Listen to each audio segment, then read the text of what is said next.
이란은 미사일 발사 버튼에 손을 올렸습니다. 발사 코드는 이미 입력됐고 최종 승인만 남아 있었습니다. 그런데 발사 3시간 전, 단 하나의 명령이 내려왔습니다. 멈춰라. 그날 이란을 멈추게 한 건 미국이 아니었습니다. 이란이 두려워한 나라는 그들 스스로도 믿기 싫었던 단 하나의 이름이었습니다. 대한민국. 그의 봄 중동은 타고 있었습니다. 이란과 UAE 사이의 긴장이 임계점을 향해 달려가던 시절이었습니다.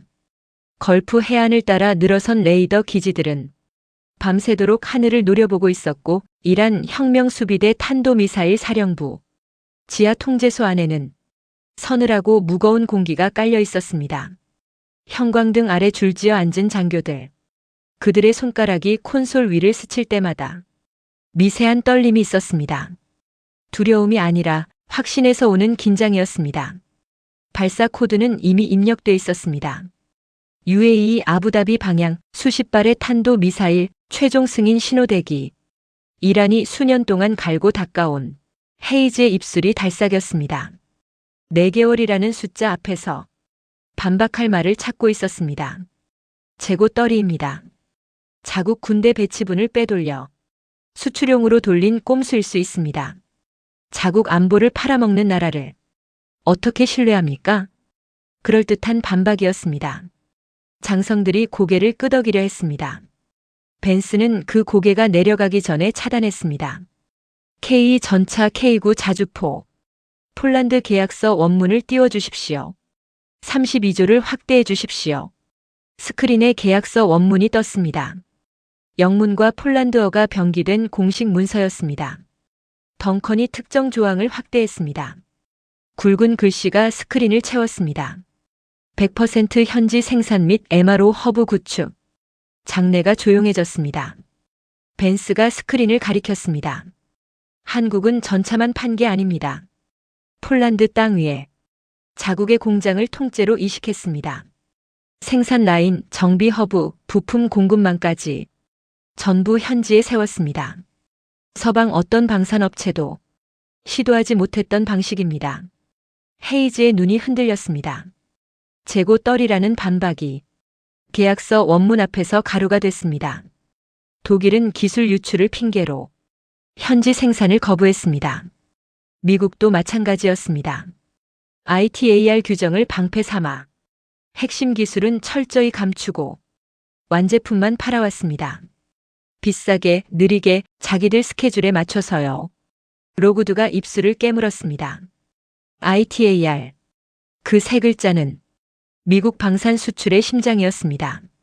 기술 유출을 막겠다는 명분 뒤에 동맹국들을 영원히 미제 부품에 묶어두겠다는 족쇄였거든요. 한국은 그 족쇄를 부숴버렸습니다. 공장을 넘기고 기술을 넘기고 정비 허브까지 넘겼습니다. 폴란드에만이 아닙니다. 루마니아에도 같은 모델이 이식되고 있습니다. 벤스가 탁자 앞에 섰습니다. 이게 무슨 뜻인지 아시겠습니까? 한번 K방산 생태계가 깔린 나라는 유지보수, 부품 호환, 소프트웨어 업데이트 전부가 한국 시스템에 종속됩니다. 다시 나토 표준 장비로 갈아타려면 공장을 뜯어내고 교범을 다시 쓰고 인력을 재교육해야 합니다. 비용만 수십조 원. 전환 기간 동안 방어력에 치명적인 공백이 생깁니다. 장성 하나가 물잔을 내려놨습니다. 탁 소리가 유난히 컸습니다. 사실상 불가능하다는 뜻입니까? 벤스의 대답은 짧았습니다. 불가능합니다. 짧을수록 무거운 법이었습니다. 나토의 핵심 축이었던 폴란드와 루마니아가 2번 다시 미국 표준 장비로 돌아올 수 없는 상태가 됐다는 뜻입니다. 어제까지 미국의 편이었던 나라들의 전쟁 척수에 한국의 DNA가 심어져 버렸습니다. 로구드가 의자 등받이에 천천히 기대앉았습니다. 무겁게 주저앉는 몸이었습니다. 25년간 공들여 쌓아온 나토 방위 시장의 지배력이 계약서 한 장에 증발하고 있었습니다. 헤이즈가 태블릿을 들여다봤습니다. 손가락이 화면 위에서 허공을 헤맸습니다. 스크롤할 페이지가 없었습니다. 반박할 데이터가 존재하지 않았습니다. 톰 포드 수트의 소매가 축축하게 젖어 있었습니다. 에어컨이 가동 중인 지하 벙커 안에서 땀에 젖은 최고급 수트. 그 자체가 미국 방산 엘리트의 민낯이었습니다. 로그드가 탁자를 두 주먹으로 내리쳤습니다. 이번에는 의사봉도 손바닥도 아닌 주먹이었습니다. 이성의 끈이 끊어지고 있었습니다. 됐어. 중동이 어쩌고 유럽이 어쩌고. 지져봐야 소용없어. 록히드 마틴 공장 24시간 풀가동. 탄약 찍어내면 되는 거 아니야? 미국이 마음먹으면. 못 만들 무기가 어디 있어? 예산을 풀어 예산을. 갈라진 목소리였습니다. 30분 전에 호령하던 질감이 완전히 사라져 있었습니다. 명령이 아니라 애원에 가까운 소리였습니다. 벤스는 대답 대신 태블릿을 들었습니다. 암호를 풀었습니다. CIA 극비인장이 찍힌 문건. 덩컨이 스크린을 전환했습니다. 흰 바탕 위로 중국어 원문이 올라왔습니다. 그 위에 영문 번역이 붉은 글씨로 겹쳐졌습니다. 안티모니 등 전략 광물 수출 금지령. 중화인민공화국 상무부 공고 제24-43호. 청문회장이 조용해졌습니다. 안티모니라는 단어가 낯선 의원들이 태반이었습니다. 벤스가 천천히 입을 열었습니다. 의원님들께 여쭤보겠습니다. 안티모니가 무엇인지 아시는 분 계십니까? 침묵이었습니다. 로그드가 입술을 달싹였지만 소리는 나오지 않았습니다. 안티모니는 미군 철갑탄 관통자에 들어가는 핵심 소재입니다. 야간투시경의 적외선 감지 소자 F-35 전투기의 적외선 센서 모듈에도 반드시 들어가야 합니다. 이게 없으면 철갑탄은 두부처럼 부서지고 야간투시경은 깜깜한 유리 덩어리가 되고 F-35는 눈먼 박쥐가 됩니다. 장성 하나가 자세를 고쳐 앉았습니다. 벤스가 스크린을 가리켰습니다. 원형 차트가 떴습니다. 파란색으로 칠해진 63%가 원의 절반을 넘게 차지하고 있었습니다. 이 안티모니의 63%를 중국에서 수입하고 있었습니다. 2024년 가을 중국이 이 안티모니의 수출을 틀어막았습니다. 처음에는 워싱턴도 대수롭지 않게 여겼습니다. 비축분이 있었으니까요. 덩컨이 새로운 차트를 띄웠습니다. 안티모니 재고 추이 그래프. 2024년 가을부터 시작된 하락 곡선이 2026년 3월 바닥을 찍고 있었습니다. 빨간 점선 아래로 내려간 곡선 옆에 경고 문구가 깜빡이고 있었습니다. 셧다운 임박. 현재 록히드 마틴 텍사스 공장에 철갑탄 라인이 멈추기 직전입니다. 야간투시경 생산 라인은 이미 가동률이 30% 아래로 떨어졌습니다. F-35 적외선 센서 공장도 원자재 부족으로 납기가 밀리고 있습니다. 로그드의 주먹이 탁자 위에서 천천히 풀렸습니다. 방금 전까지 공장을 돌리라고 악을 썼던 사람이 그 공장이 재료 부족으로 멈추고 있다는 사실 앞에서 할 말을 잃었습니다. 달러는 넘쳐납니다, 의원님. 하지만 그 달러로 살 안티모니가 지구 위에 없습니다. 로그드가 다시 발악했습니다. 알래스카에 안티모니 광산이 있다는 보고를 받았어. 자국 내 생산 체제를 구축하란 말이야. 벤스는 덩컨을 바라봤습니다. 의원님께서 말씀하신 알래스카 광산 안티모니 매장량은 확인된 사실입니다. 덩컨이 말을 이었습니다. 하지만 채굴된 원석을 무기급 순도로 재련할 시설이 문제입니다. 현재 미합 중국 영토 내에서 안티모니를 99.95% 순도로 재련할 수 있는 시설은 단 한 곳도 존재하지 않습니다. 단 한 곳도. 그 5글자가 로그드의 무릎을 꺾었습니다. 광산이 있어도 재련소가 없으면 돌덩이는 그냥 돌덩이였습니다. 재련소를 지으면 되지 않느냐고 반문하시겠죠. 안티모니 고순도 재련 기술은 수십 년간의 공정 노하우가 축적되어야 합니다. 설비를 갖추고 인력을 양성하고 환경 인허가를 통과하는 데만 최소 5년에서 7년이 걸립니다. 이란은 지금 미사일을 쏘고 있고 중국은 지금 목줄을 조이고 있는데 7년을 기다리자는 겁니까? 로구드가 의자에 털썩 주저앉았습니다. 벤스는 목소리를 낮췄습니다. 미국의 생산망을 구할 수 있는 유일한 탈중국 기업의 실사 보고서를 띄워주십시오. 스크린에 새로운 문서가 올라왔습니다. 기업 실사 보고서. 중국의 통제 없이 연간 3,600톤의 99.95% 고순도 안티모니를 생산할 수 있는 기업이 지구 위에 단 하나 존재합니다. 벤스는 스크린을 가리켰습니다. 한국의 고려아연입니다. 헤이즈의 얼굴이 돌처럼 굳었습니다. 이 이름을 이미 알고 있었던 겁니다. 알고 있었지만 이 청문회장에서 터져나올 줄은 몰랐던 겁니다. 이 기업이 이미 미국 텍사스의 안티모니 재련소를 지어주겠다는 제안을 했습니다. 미국 땅 위에서 미국 노동자를 고용해서 한국의 재련 기술로 미군의 탄약을 살려주겠다는 겁니다. 그리고 한 박자 쉬었습니다. 이미 로키드 마틴조차 이 한국 기업과 전략 광물 공급 MOU를 체결했습니다. 헤이즈의 손이 허공에서 멈췄습니다. 로키드 마틴. 자기가 20년간 길들여왔다고 믿었던 군수업체가 자기를 건너뛰고 한국 기업에 엎드렸다는 사실. 벤스는 탁자를 등지고 청문회장 전체를 마주봤습니다. 중동의 전쟁과 미국의 공장이 전부 한국의 손 안에 있습니다. 청문회장에 아무 소리도 없었습니다. 에어컨 송풍구에서 나오는 바람 소리만 천장을 맴돌았습니다. 로구드도 헤이즈도 장성들도 입을 열지 못했습니다. 25년간 세계의 왕이라 맹신했던 나라가 아시아의 비철금속 기업 하나에 목숨을 의탁해야 한다는 현실. 그 무게가 마호가니 탁자 위에 내려앉아 있었습니다. 로구드가 먼저 움직였습니다. 저놈이 보여준 자료는 전부 미인과 기밀이야. 국가보안법 위반이야. 당장 끌어내. 헤이즈가 즉각 움직였습니다. 주머니에서 휴대전화를 꺼내 경호실 직통 번호를 눌렀습니다. 경호원 넷을 보내 분석관의 가방과 태블릿을 전부 압수해 기밀 유출 혐의로 현장 보전 조치. 목소리는 낮았지만 또렷했습니다. 진실을 데이터라 부르다가 형세가 불리해지니 기밀이라고 이름표를 바꿔붙인 겁니다. 청문회장 뒷문이 열렸습니다. 검은 양복의 경호원 넷이 들어왔습니다. 구두 소리가 마호가니 바닥에 네 박자로 울렸습니다. 경호원들이 벤스의 탁자를 향해 다가왔습니다.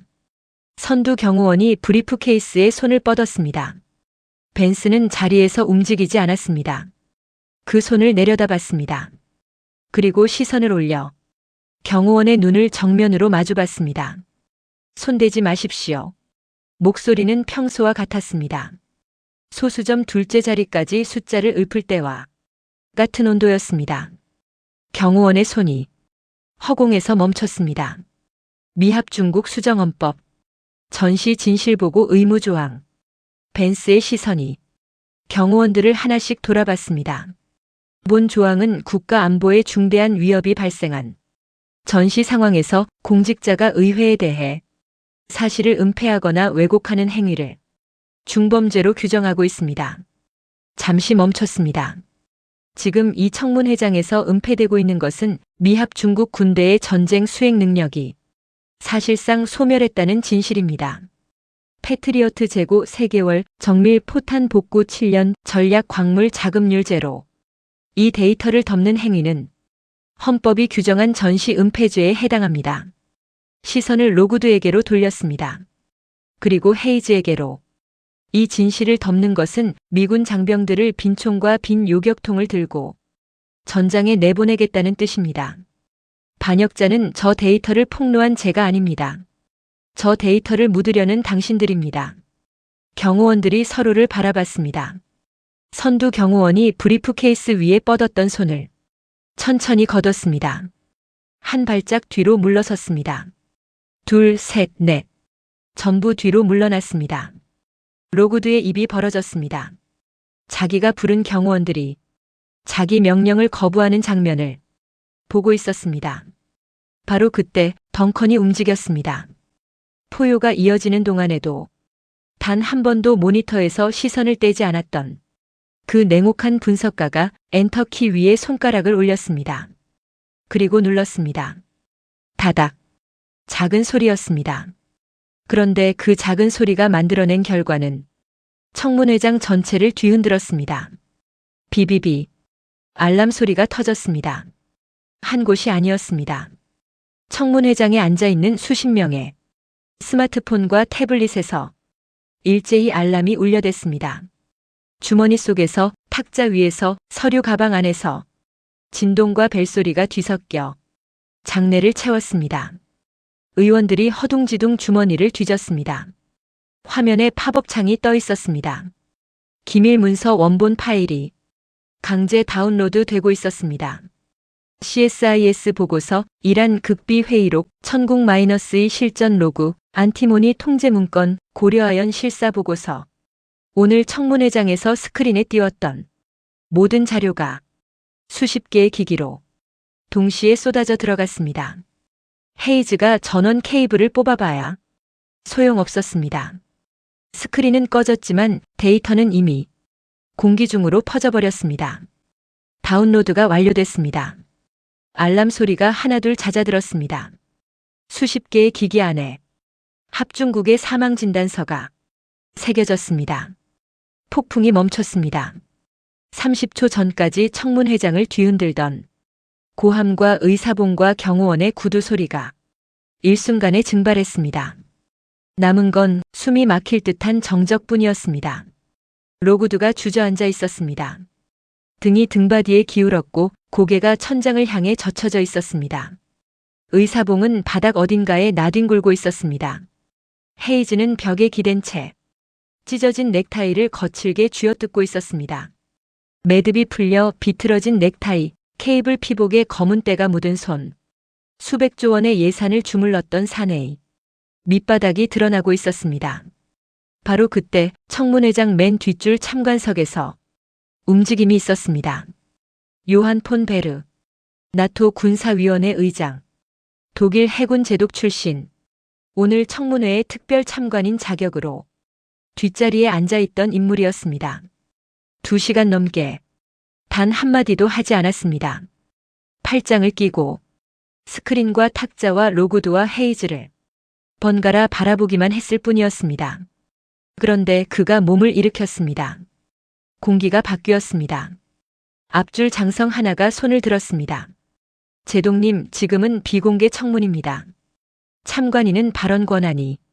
베르가 그 장성을 얼음장 같은 눈빛으로 베어버렸습니다. 장성의 입이 다물렸습니다.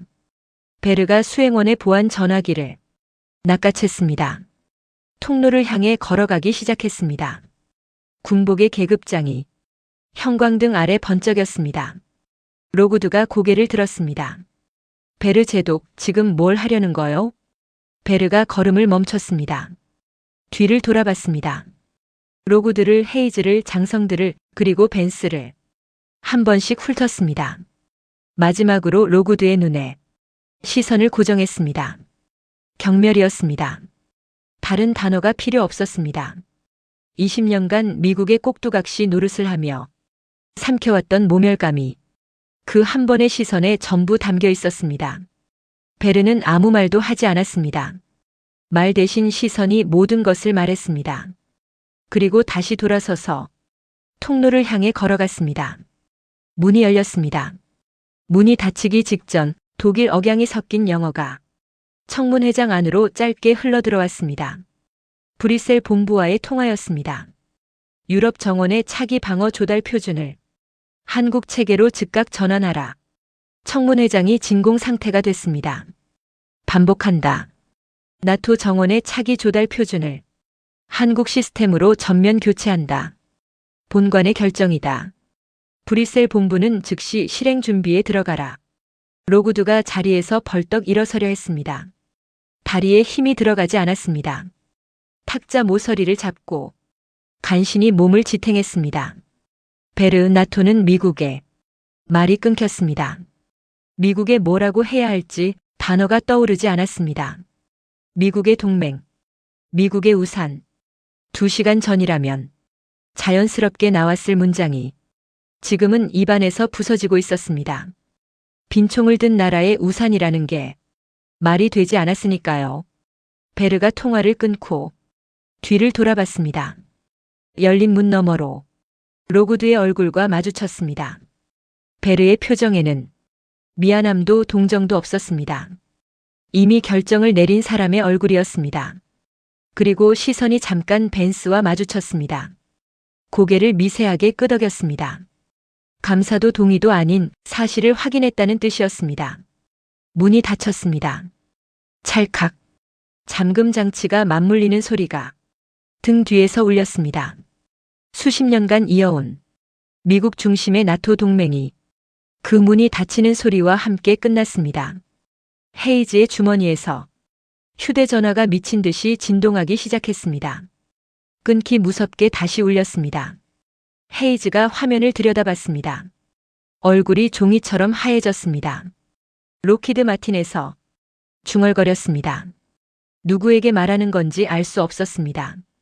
레이시온에서도 노스럽 그루먼에서도 방금 전까지 헤이즈에게 로비 자금을 먹이던 미국 방산의 거인들이 헤이즈를 손절하고 있었습니다. 전화를 받자마자 상대방 목소리가 새어나왔습니다. 차관님, 한국행 비행기표를 잡아야 합니다. 서울 한화에어로스페이스와 현대로템 미팅을 잡을 수 있습니까? 헤이즈의 손에서 전화기가 미끄러질 뻔했습니다. 자기를 손절한 군수업체 CEO가 같은 입으로 한국행 비행기표주를 대고 있었습니다. 뒷줄 상원 의원 둘이 고개를 맞대고 속삭이고 있었습니다. 한 명이 스마트폰을 꺼내 어딘가에 전화를 걸었습니다. 목소리를 낮췄지만 벤스의 귀에 들릴 만큼 가까웠습니다. 주미 한국 대사관 연락처 알아? 대사 직통은 아니어도 상관없어. 참사관이라도 좋아. 미합 중국 상원 의원이 한국 대사관의 참사관 전화번호를 앞다투어 수소문하는 소리였습니다. 2시간 전만 해도 하청 국가라 비웃던 나라의 문을 두드리기 위해 줄을 서고 있었습니다. 덩컨의 모니터에 새로운 차트가 떠올랐습니다. 글로벌 방산 주가 실시간 차트였습니다. 록히드 마틴 하락, 레이시온 하락, 노스럽 그루먼 하락, 붉은 화살표가 줄줄이 아래를 향했습니다. 그 옆에 다른 색깔의 화살표, 한화에어로스페이스 상승, 현대로템 상승, 고려아연 수직 상승, 푸른 화살표가 하늘을 향해 치솟고 있었습니다. 워싱턴의 청문회장에서 터진 폭탄이 전 세계 금융시장까지 뒤흔들고 있었습니다. 벤스는 그 차트를 잠시 바라봤습니다. 붉은 화살표와 푸른 화살표가 교차하는 지점, 세계 방산 패권의 무게 중심이 서쪽에서 동쪽으로 이동하는 교차점이었습니다. 그 교차점의 이름은 서울이었습니다.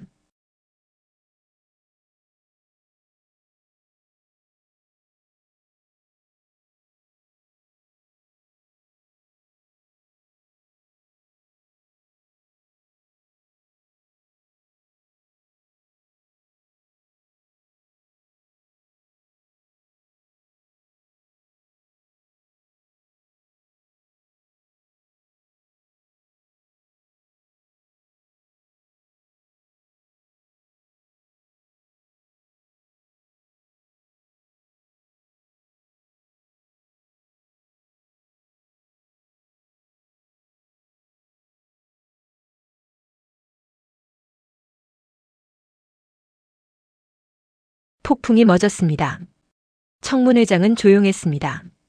로구드가 탁자 위에 고개를 숙인 채 의사봉을 물끄러미 내려다봤습니다. 집어들 기력이 남아있는지도 의문이었습니다. 헤이즈는 벽에 기댄 채 천장을 올려다보고 있었습니다. 찢어진 소매, 풀어진 넥타이, 식은 땀에 젖은 이마. 장성들은 각자의 태블릿 화면을 들여다보며 각자의 침묵 속으로 가라앉고 있었습니다. 로구드가 갈라진 목소리로 중얼거렸습니다. 호령도 아니고 발악도 아닌 처음 듣는 톤이었습니다. 대체 우리가 어찌 해야 산다는 거냐? 구걸하는 목소리였습니다. 30년 넘게 상원에서 군림해온 사람이 살 길을 묻고 있었습니다. 벤스는 한 박자 쉬었습니다. 한국을 견제할 것이 아닙니다, 의원님. 로구드의 눈이 가늘어졌습니다. 자존심을 버리십시오. 그들의 생태계에 머리를 숙이고 들어가야 합니다. 침묵이 흘렀습니다. 머리를 숙이고 들어가라. 미합 중국 상원 군사위원장에게 항복을 처방한 겁니다. 미국 중심의 연합체 같은 건 없습니다. 한국은 우리와 연합할 이유가 없습니다. 공장도 광물도 기술도 전부 가지고 있는 쪽이 왜 빈총을 든 쪽과 손을 잡겠습니까? 우리가 할 수 있는 건 한국의 생태계에 탑승 허가를 구하는 겁니다. 시스템의 지배자가 아니라 탑승객으로서요. 탑승객. 25년간 세계 군사 질서를 설계해 온 자신의 입에서 나온 단어치고는 치욕이었습니다. 합중국을 시스템 지배자에서 한국 생태계의 탑승객으로 강등시키는 선언. 자신이 25년간 쌓아온 설계도를 자기 손으로 불태우는 마지막 불꽃이었습니다. 벤스는 탁자 위에 놓인 찢어진 브리핑 원고를 내려다봤습니다. 위대한 아메리카의 군사력 찬양이 적혀있던 종이 두 쪽으로 갈라진 채로 탁자 위에 놓여 있었습니다. 의원님들께 최종 판정을 말씀드리겠습니다. 벤스의 목소리가 장내에 떨어졌습니다. 아무도 반박하지 않았습니다. 반박할 기력이 남아있지 않았습니다. 25년 전 제가 이 자리에 처음 섰을 때 강대국의 정의는 명확했습니다. 영토의 크기, 핵탄의 숫자, 항공모함의 수. 그게 세계 질서를 결정했습니다. 그 시대는 끝났습니다. 벤스는 스크린을 등지고 장내를 마주봤습니다. 오늘 이 청문회장에서 증명된 것은 단 하나입니다. 강대국의 정의가 바뀌었습니다. 전쟁에 필요한 무기를 누구보다 빠르게 전장에 밀어넣는 납기 능력, 그리고 그 무기를 만드는 데 필요한 핵심 광물의 통제력. 이 두 가지를 동시에 가진 나라가 새로운 시대의 패권국입니다. 장성 하나가 물잔을 들어올렸다가 입에 대지 못하고 내려놨습니다. 손이 떨리고 있었습니다. 포탄을 7년에 겨우 복구하는 나라는 패권국이 아닙니다. 요격탄 재고가 3개월밖에 남지 않은 나라도 패권국이 아닙니다. 전략 광물 하나를 자급하지 못해 적성국의 조롱거리가 된 나라는 더더욱 아닙니다. 로구드의 고개가 천장에서 내려왔습니다. 제 얼굴을 바라봤습니다. 분노가 아니었습니다. 체념이었습니다. 30년 넘게 상원에서 군림해온 사람의 눈에서 처음 보는 빛이었습니다. 벤스는 한 박자 쉬었습니다. 이 침묵이 필요했습니다. 그렇다면 그 두 가지를 동시에 가진 나라가 어디냐고 물으실 겁니다. 스크린은 꺼져 있었습니다. 하지만 스크린이 필요 없었습니다. 숫자는 이미 이방 안 모든 사람의 머릿속에 새겨져 있었으니까요. 96%, 3개월, 7년, 4개월. 계약 4개월 만에 전차를 전장에 내려놓고 96%의 요격률로 적성국의 공습 버튼을 얼리고 전 세계 유일한 탈중국. 전략 광물 재련 기술을 보유한 나라. 장내에 신음 같은 탄식이 흘렀습니다. 대한민국입니다. 세 글자가 천장에 부딪혀 내려왔습니다. 벤스는 말을 잇지 않았습니다. 대신 브리프케이스를 집어들었습니다. 25년간 펜타곤 장성들에게 단두대의 칼날 소리로 불렸던 황동 버클의 가방이었습니다. 오늘은 그 칼날이 조국의 목을 쳤습니다. 무거웠습니다.